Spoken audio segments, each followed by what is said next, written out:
ലൂക്കായുടെ സുവിശേഷം 1-ാം അധ്യായം 28-ാമത്തെ വാക്യം ഇങ്ങനെയാണ്.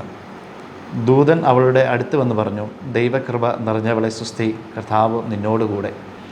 നമ്മൾ ക്രിസ്മസിന് ഒരുങ്ങുന്ന ദിവസങ്ങളാണ് ഈ ദിവസങ്ങളെല്ലാം. മാതാവിന് ഗബ്രിയേൽ ദൂതൻ പ്രത്യക്ഷപ്പെട്ടുകൊണ്ട് ഗബ്രിയേൽ ദൂതൻ പറയുന്നു, ദൈവകൃപ നിറഞ്ഞവളെ സുസ്തി, കർത്താവ് നിന്നോടുകൂടെ. സ്വർഗം മാതാവിനെ അംഗീകരിക്കുന്ന ഒരു സന്ദേശമാണ് ഇതിലൂടെ നമുക്ക് മനസ്സിലാക്കാൻ പറ്റുന്നത്. സ്വർഗം അംഗീകരിക്കുക വളരെ പ്രധാനപ്പെട്ട ഒരു കാര്യമാണ്. അതായത് ദൈവം അംഗീകരിക്കുക വളരെ പ്രധാനപ്പെട്ട ഒരു കാര്യമാണ്.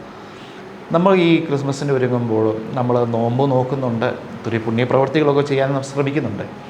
അതിന് ദൈവം അംഗീകരിക്കുന്നുണ്ടോ? ദൈവം അംഗീകരിക്കുന്നുണ്ടോ നമ്മുടെ ഈ ഓരോ പ്രവൃത്തിയെ? ദൈവത്തിൻ്റെ സമ്മതമുണ്ടോ?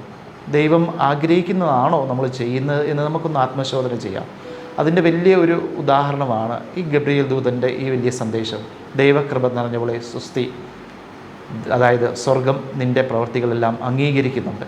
നമ്മുടെ ഈ പ്രവൃത്തികളെല്ലാം സ്വർഗം അംഗീകരിക്കുന്നുണ്ടോ? അതായത് ദൈവത്തിൻ്റെ ഇഷ്ടമനുസരിച്ചാണോ നമ്മളിതെല്ലാം ചെയ്യുന്നത്?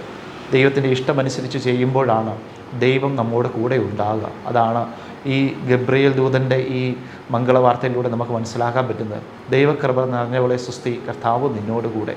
ദൈവം അംഗീകരിക്കുമ്പോൾ ദൈവം നമ്മോട് കൂടെ ഉണ്ടാകും. അതുകൊണ്ട് നമ്മുടെ പ്രവൃത്തികളെല്ലാം ദൈവം അംഗീകരിക്കുന്നുണ്ടോ? അതായത് ദൈവത്തിൻ്റെ ഇഷ്ടമനുസരിച്ചാണോ നമ്മൾ പ്രവർത്തിക്കുന്നത്? നമുക്ക് ആത്മശോധന ചെയ്യാം. ദൈവത്തിൻ്റെ ഇഷ്ടമനുസരിച്ച് പ്രവർത്തിക്കുമ്പോൾ ദൈവം നമ്മോട് കൂടെ ഉണ്ടാകും. ദൈവം നമ്മളെ അനുഗ്രഹിക്കട്ടെ.